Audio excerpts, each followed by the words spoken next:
to introduce you now to Cindy Whitehead. She's a Hermosa Beach local. I'm sure you all know who she is. And I don't want to say too much because I know if I say something wrong, she'll be jumping down my throat. So anyway, here's Cindy.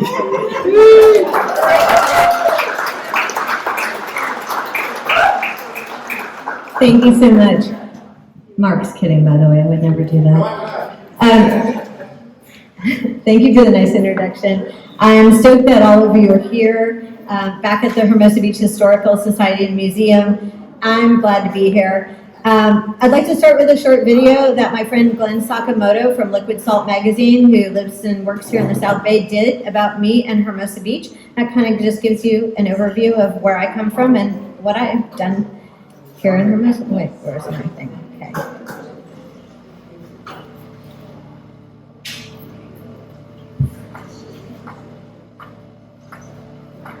I grew up in Hermosa Beach, California, and I skated and surfed and went to school. Started skateboarding at Hermosa Pier with a bunch of friends, did freestyle, rode makeshift ramps, begged people for money to get pizza.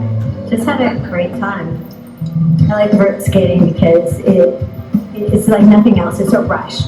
You hit the wall, you go as high as you can, you go out, you go in, you hopefully don't hang up your trucks. There's just a lot to it. You're in your own little world, and it's just a rush. It wasn't until years later when I started realizing outside people making comments like, oh my God, there's a girl skating, and realized that what I did was very different than what most girls do at that age. My grandmother stood behind me 100%. She was the one picking me up at school and taking me to demos and helping me ditch school to skate. And she was always there saying, you know, just do your thing, be who you are, be proud of who you are. Girl is not a four-letter word. It's something that I thought of. Did a board for an event called Board Rescue, and I use that as my platform. If you're using the word girl to put down somebody because of their gender, as in, hey, you skate pretty good for a girl, or hey, Steve, you throw like a girl, that's using someone's gender as a put down. And I thought, that's not cool. Started a board company, and Dusters California does a collab skateboard with me. It's been out for 4 years now. We're on the 5th board. And we have a clothing apparel line as well as a helmet with excess helmets. Now, the girl skateboard scene today is huge. We can't even track how many girls there are skateboarding because every time I turn around I find out about another group of girls or another place. Just get out there and skate. You'll never look back. You'll have the best time ever. I can attest that after all these years, it's something that never leaves your soul. There is no right way, there is no wrong way. You just skate. You do your thing. It's an individual sport. It's not a team sport. You can't go wrong. It's freedom. It's 100% freedom.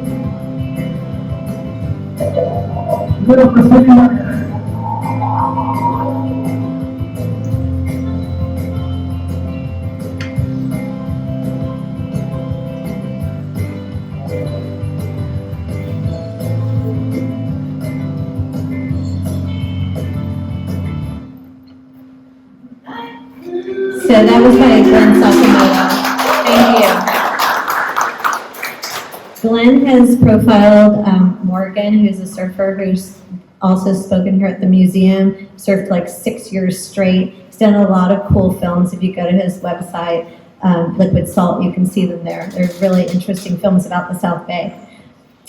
So anyway, that's me in my pajamas. The sad thing is I was probably about 15 years old there.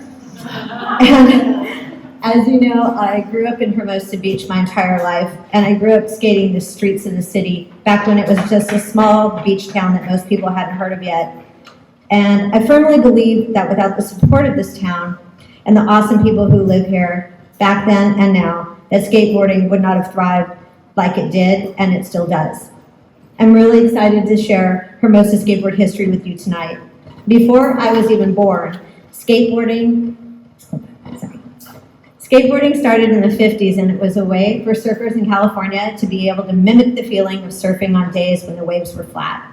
They took small pieces of wood, stole their sister's metal roller skate wheels, and nailed them to boards and learned how to skate. Later, roller derby would come out with a board made for just this purpose, but it was really not much better than what the surfers created in their garages. During that time, the Logan family lived here in Hermosa Beach on 5th Street, and the brothers Brian and Bruce started their skateboard careers in 1959 right in front of their house, riding those same metal wheel skateboards. That's Bruce doing a headstand. In 1961, the young Logan boys started a skateboard club that they called the South Bay Skateboard Club. Pretty original. Some of the members were Hermosa locals you may know, like Biff Collins, Jamie and John Guild, and Joey Hellerman. They held meetings in their parents' garage, and eventually they had the smart idea of making themselves t-shirts and jackets with their club's name on them, and they wore them to their practice sessions right here at the old Pier Avenue school. The family eventually moved in Encinitas and started the skateboard company Logan Earth Ski, and that entire family, Bruce, Brad, Brian, and little sister Robin, have all been inducted into the Skateboard Hall of Fame over the years. Larry Mcconnell came next. He created boards with clay wheels, which were a major improvement. And in 1963, the surfboard company Mcconnell, owned by Larry, developed the board with pro components, Chicago trucks, which was an adjustable skate truck, and clay wheels. You could order the boards through the mail for just $10.95 back then. Soon these new skateboards became popular, and knockoffs of the Mcconnell brand were being sold in 5 and dime stores all over the country. This is me in my driveway in 25th Street growing up here, and I think my mom bought mine at Guild Drugstore in downtown Hermosa back then. In reality, they were just one step up from the steel wheel boards, but offered so much more maneuverability and smoothness than its steel wheel predecessor. While Mcconnell was busy putting together a skate team, local Hermosa surf shop, Bing's Surfboards, was doing the same with the boys in the South Bay Skateboard Club. Being that Bing was now the team's official sponsor, the name was appropriately changed to the Bing Skateboard Team. Eventually, the smaller team was no match for the publicity that Mcconnell was getting, so Bruce Logan moved over to skate for Mcconnell. Later in the 60s, more local Hermosa boys would join the Mcconnell team, including Hermosa's own Brad Logan, Ty Page, Rusty Henderson, and even Mike Purpose. In 1963, the very first skateboard contest on record, anywhere, and sponsored by Mcconnell, was held right here at what was then known as Pier Avenue School. Right outside this door, skaters battled it out doing freestyle on wood boards with clay wheels. I found this in the New York Times recently. They did a retrospective, and this was on the cover of that retrospective. These are photos that have never been seen before of that skate contest right outside the store. They said that about 100 people showed up to watch, and skateboarding was becoming very popular. This is interesting. This is a boy skateboarding, but the story I'm going to tell you is about a girl, and there are no pictures of her that we can find at this time. But one of the most notable things that came from these contests is that a 10-year-old girl named Tina Breeding from Manhattan Beach was the only girl on the podium. During a time when girls really didn't do sports like this, Tina took second for kick turns and third for freestyle tricks, beating out many of the local boys in her division. It's pretty cool. I need to find a picture of that girl. Ty Page was another well-known skater from that era to have lived and skated here in Hermosa, and Ty was known for his super smooth and fast 360s. He was also an all-around skater, meaning that he did freestyle, vert, jumping over cars, and more. His long curly hair, bleached by the sun, made him the perfect poster boy for Hermosa Beach and skateboarding. Back in '65, the South Bay played host to a movie called Skater Dater. And if you haven't seen it, I suggest that you do. It's really fun. It was all filmed in the South Bay, and it's the very first film on skateboarding ever made. It was distributed in theaters nationally and internationally by major motion picture giant United Artists. The movie had no dialogue, was filmed in black and white, and it was the winner for the best short film at the 1966 Cannes Film Festival. It was also nominated for an Academy Award in the Best Short Subject category. The skateboarders who were in it were members of the Neighborhood Imperial Skateboard Club from Torrance, California.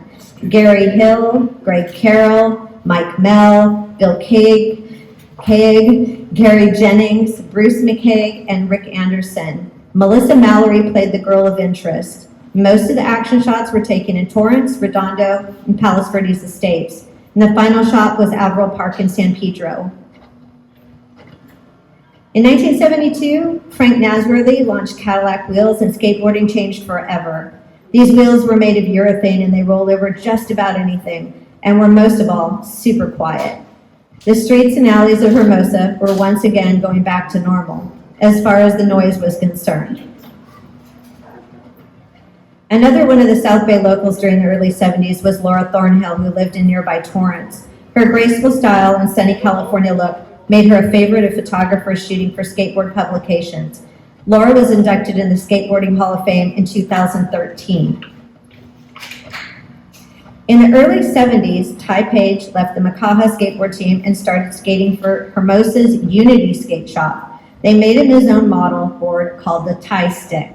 For those of you who are old enough, that meaning had a double meaning in the 70s. So, Eddie Talbot at ET Surf, not to be outdone, then came out with the ET Rip Stick, which was designed and ridden by local Hermosa skater and surfer Kevin the Worm Anderson. That board was so popular, it would sell out as fast as they could make them. Kevin and his family moved to Hermosa in 1969, and he was already surfing and skating. People always ask, so here it is. His nickname, the Worm, came from someone telling him it looked like a worm when he paddled out surfing and it stuck. Kevin is the guy who tells it like it is. People talk about Dogtown being the epicenter of skateboarding in the 70s, but Kevin will be the first one to tell you that the South Bay was filled with rich skate history and many firsts from that era. Let me just shut this door.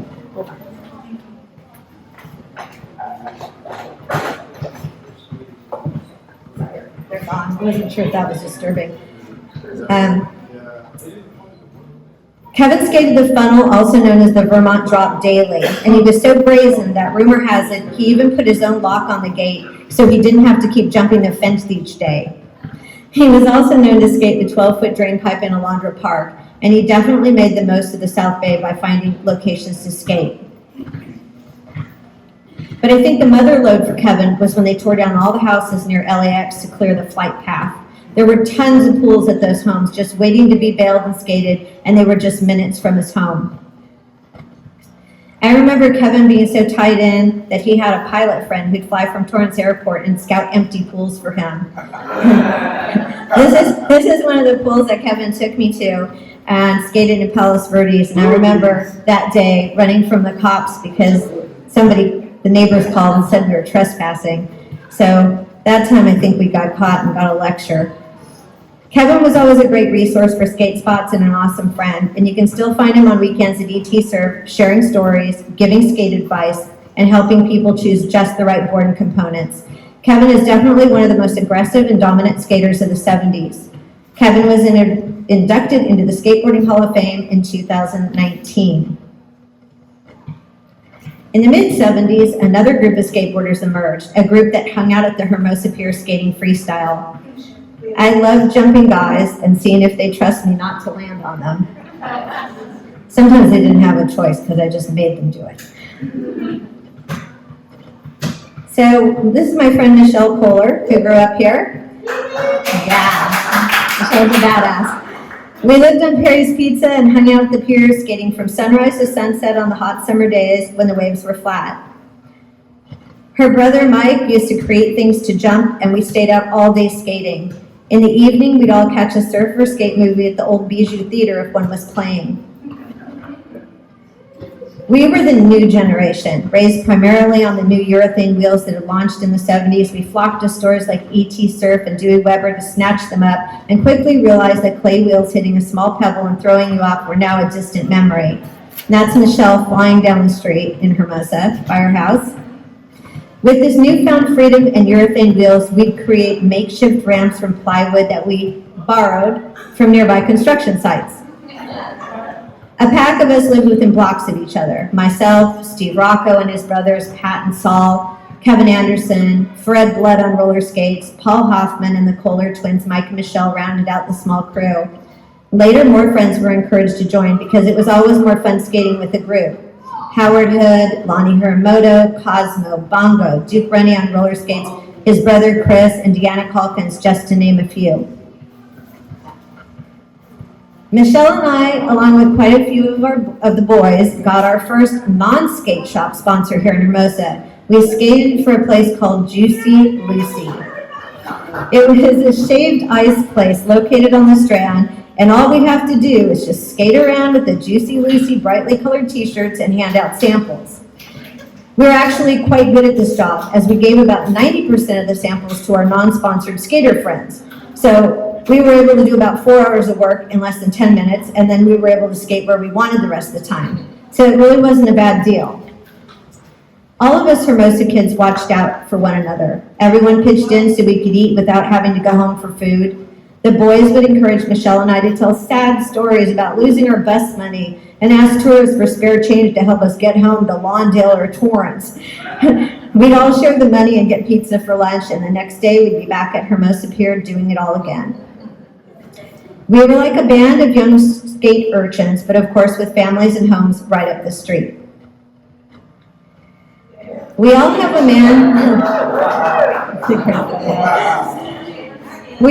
man named Ray Tate to thank for us being able to skate the streets of Hermosa back then and not be in violation of city ordinances or laws. In 1977, Ray Tate opened the South Bay's original roller skate rental shop, Wild Wheels. And immediately after opening, he became embroiled in a battle with the city regarding the legality of both roller skating and skateboarding, which ultimately led to a positive change of existing laws in Hermosa. Tate fought legal battle after battle to ensure the survival of street skating in Hermosa. Ray is an example of how you need to stand up for your rights, challenge authority, make positive changes, and most of all, be inclusive. He owned a roller skating shop, and he could have easily fought for the change of ordinance for roller skating only, but he included skateboarding even though it had no bearing on his success as a business. So we all owe him a round of applause for that.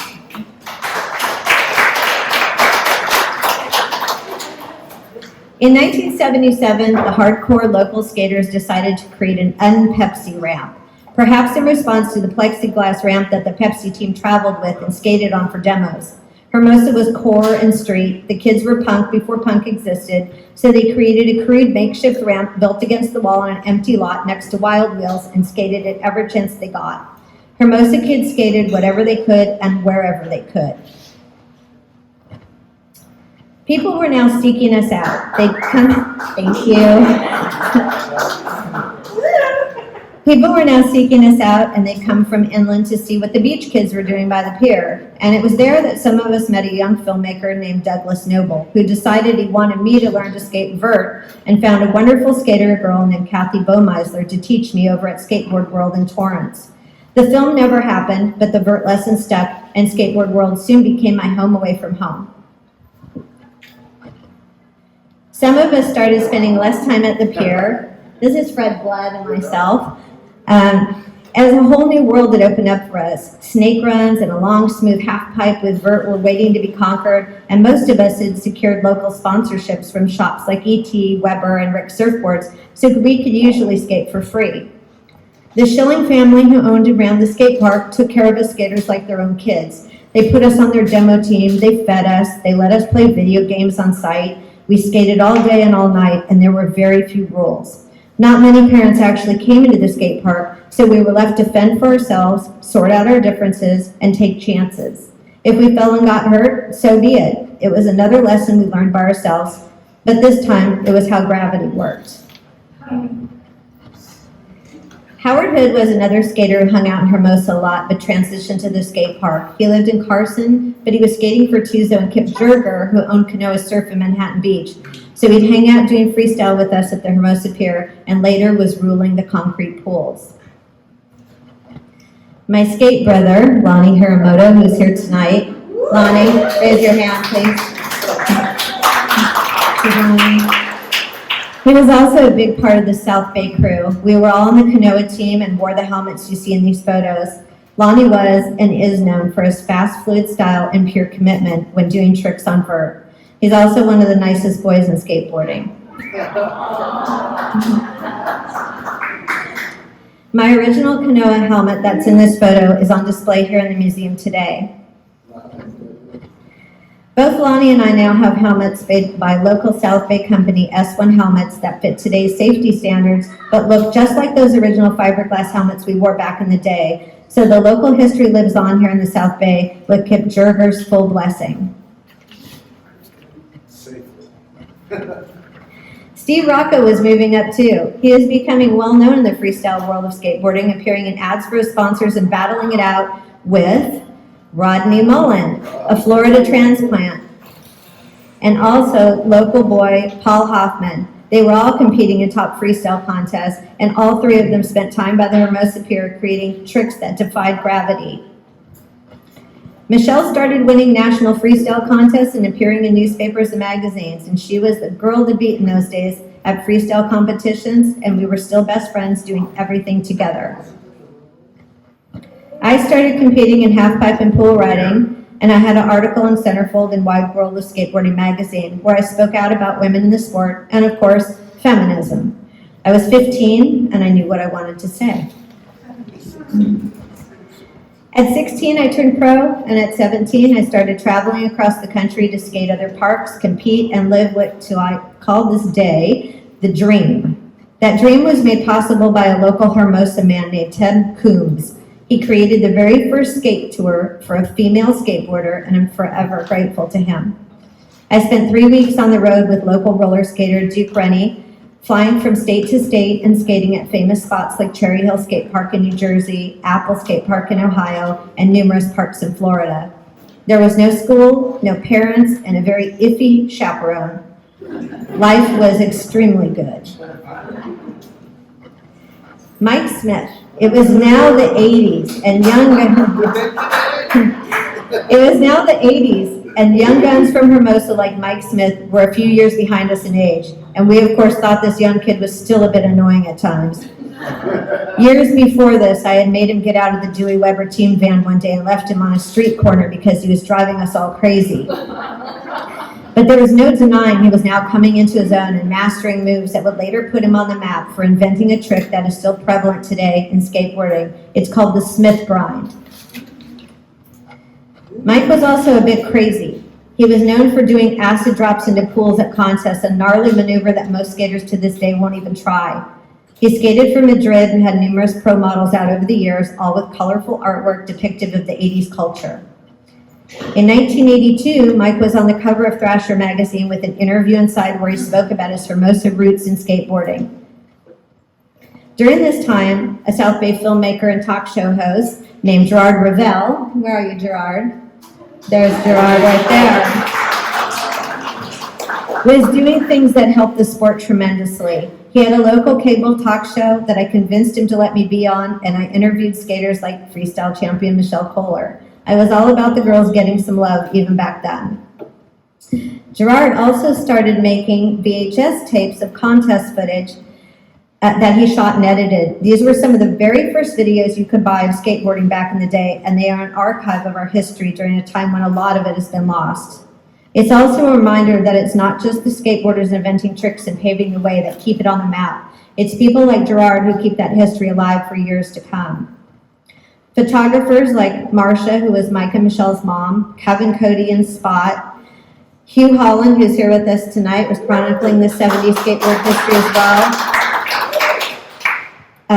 Also Bruce Hazelton locally. Without people like that doing what they did, we have very little record of those times. People didn't have cell phones, cameras were expensive, your parents didn't let you take one to the skate park. So if it wasn't for these people going out there and shooting instead of skating, we would have no record of any of this. So thank you. As the years moved along, Steve Rocco became unlike any skater who came on the scene before him. He was a skilled, charismatic, and business-savvy freestyle skater, and he introduced a punk and offbeat style to the skate industry. He founded a new company called World Industries in El Segundo with Rodney Mullen in '89. It helped popularize street skateboarding. In just a few years, Rocco and Mullen have built the most successful skateboarding company of the century. They eventually sold it, making them millionaires. Skate parks closed, and we were forced back into making and skating ramps in the backyards of kids that had forgiving parents. I'm not sure where this ramp was, Lonnie. I'll probably remember where I was skating, but this is where we had to go. It was Jake's ramp. Okay, good, because that's next. So the skate parks all closed due to liability issues, and we were forced back into ramps and making what we could. I have no memory of being at Jake's ramp, but yes. Jake Piasecki had those cool parents. He was born in 1970 and grew up here in Hermosa. At just 5 years old, Jake's uncle would take him to Skateboard World in Torrance, and he'd watch the older skaters, but soon Jake was the one they were watching. Hermosa's Mike Smith was the first pro skater Jake ever met. Jake was in the 6th grade, and Mike skated through his school one day on the way to a session. Mike later became a big influence on Jake's style and was known for pushing him to ride backyard ramps and get out of just skating perfect settings like the skate parks he frequented. Local pros Howard Hood and Kevin Anderson were also influences for Jake. After the skate parks began to close, Jake built a half pipe in his family's backyard here in Hermosa that was well known to all South Bay skaters. Apparently I was there. I don't remember. It was 10 feet high, 16 feet wide, and with a 1-foot extension. Pros like Kevin Anderson, Howard Hood, Lonnie Hiramoto, and even guys who lived further up like Christian Soy used to come ride that ramp. Skateboarder James Lang, who now owns South Bay Skates, was instrumental in widening the ramp to 20 feet, which brought in even more well-known skaters. Jake lived and breathed skateboarding his entire life, and he liked to tell people, 4 wheels and a board will set you free. Let's go skate. Jake passed away here in Hermosa Beach just a few years ago at the young age of 45.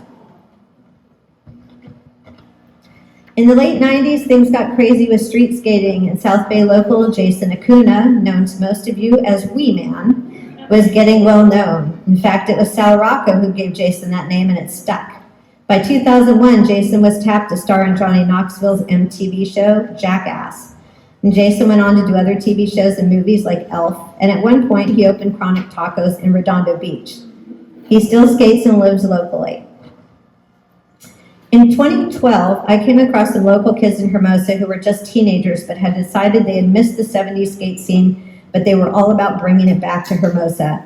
Sammy Petroni and her brother Tommy, Liz Alvarez, Chloe, Jesse, and Mario started a resurgence of the 70s and 80s skate style here. They skated on old-style boards, they rode barefoot everywhere, and they created makeshift ramps and alleys and behind the Kiwanis Club, the same types of things that we used to do. They were true soul skaters, bringing back the Hermosa we knew and loved as kids. So I shot their adventures on my iPhone, and those pictures of the Hermosa kids were published in Concrete Wave Skate magazine. You may know his last name, Silva, if you grew up here in the 70s, with twins Mark and Paul and their older brother Mike. All 3 of those boys were good skaters and surfers, but it's Mark's son Mason who has kept the Hermosa pro skateboarding tradition alive and well. He's known for his speed, power, and pop. Shortly after Mason graduated from Maricosta High School, he had something else happen. He was named Skateboard Mag's Best Amateur Skateboarder of the Year, and this is what they had to say about him. This graduate turns heads with his unconventional tricks and powerful style. He's a practiced surfer with a way of fluidly cruising in and out of tricks that's very easy to appreciate. With his priorities straight and a strong work ethic, Mason is a textbook example of how to succeed in skateboarding. We can't wait for him to school us again in 2016. Pretty impressive words from a top skateboarding magazine. Just a year later, Mason graced the 2016 cover of Transworld Skateboarding magazine. This year, Mason outdid himself by being named Thrasher's Skater of the Year and took the cover of the May 2021 issue. It's the highest honor you can get in skateboarding if you're skating currently. It's amazing that he's from here and he got that. So Hermosa Beach isn't just home to well-known skaters. It also has some really famous skate spots. Magazines and skateboard filmers come from all over to capture shots like this one of pro skater Louis Lopez taken right outside my house on Gould and Ardmore. Maricosta has also been in many a magazine for its stair sets and rails that street skaters just love. And if you ever go to McDonald's and you look across the street and you're on Artesia and you look towards Hope Chapel, you're going to see an unassuming rail by the parking lot, and you're going to think nothing of it. But it was just featured in a 2-page spread in another skate mag this year. That's a hot spot for skaters too. So we are begging you, the city, to please stop putting those awful skate guards on all the good rails and curbs. Pro skater and innovator Rodney Mullen, originally from Gainesville, Florida, still lives here in Hermosa. and he's still out on the Strand innovating and creating on his skateboard. His 2 TED Talks are popular with skaters and non-skaters alike. He's a brilliant person who's been tapped by the Smithsonian to share innovation in skateboarding with them. Rodney is the inventor of not only the flatland ollie, which is the basis for every street skateboarding trick out there, but also the kick flip, the heel flip, the impossible, the tray flip, and many, many more. It's been said that Rodney invented the house that skateboarding lives in, and there's a lot of truth to that. In 2012, I had a milestone birthday, and I decided to skateboard down the closed 405 freeway during Carmageddon. Partly because I could, and also to show that women can be renegades all by themselves. I didn't get caught. I got some great pictures from that day taken by Ian Logan, a Hermosa Beach photographer who just happens to be my husband. He's actually the one that encouraged me to do this. When I hesitated and wasn't going to go the night before, he was the one that says, "You need to do this." Those pictures went viral, and that renegade freeway ride led me to getting a board deal with Dwindle Distribution in El Segundo and set the stage for creating Girl Is Not a 4-Letter Word and giving back to girls in the sport. Skateboarding for me, thank you. Skateboarding for me has been the best ride of my life, and I don't think it's even close to being over anytime soon. I don't know what the caption should be for this picture. I really don't understand it. My husband took it. In May 2016, Ty Page and I were inducted into the Skateboarding Hall of Fame, which is a huge honor. We both, thank you.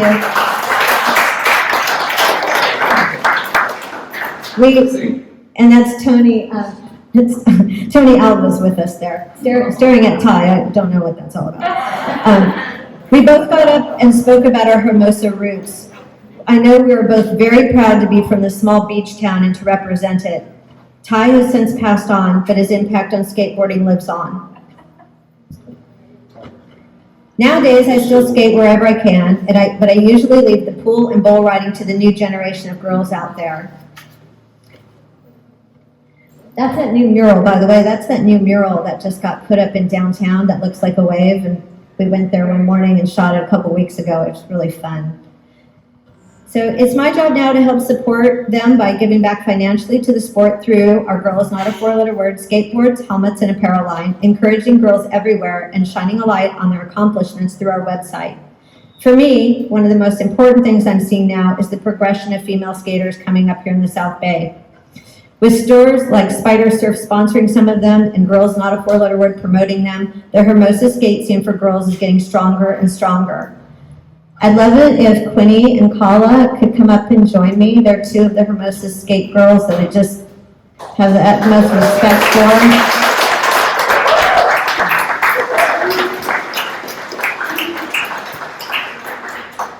This is Kala. Hi. Say hi. And this is Quinn. Say hi.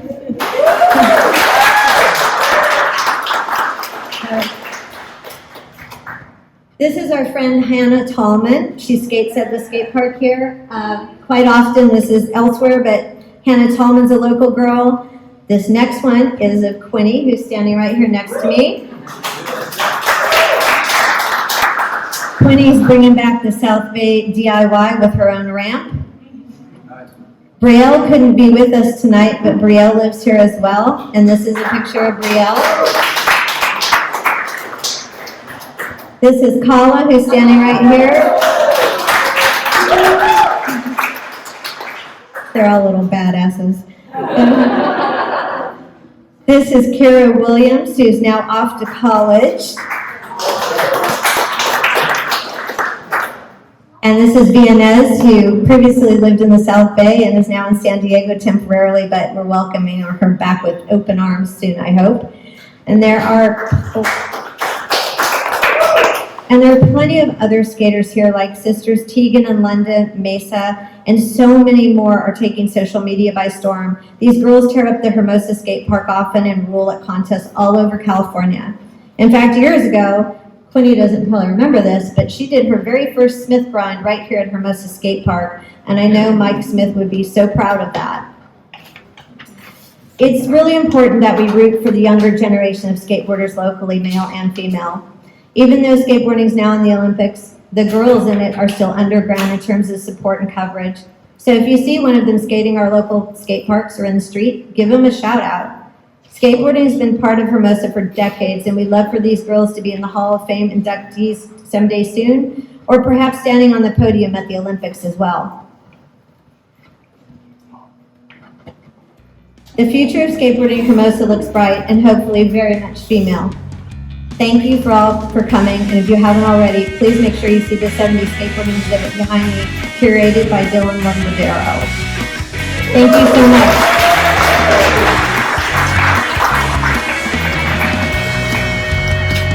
We have some stickers though, you guys, and the girls are going to pass them out. So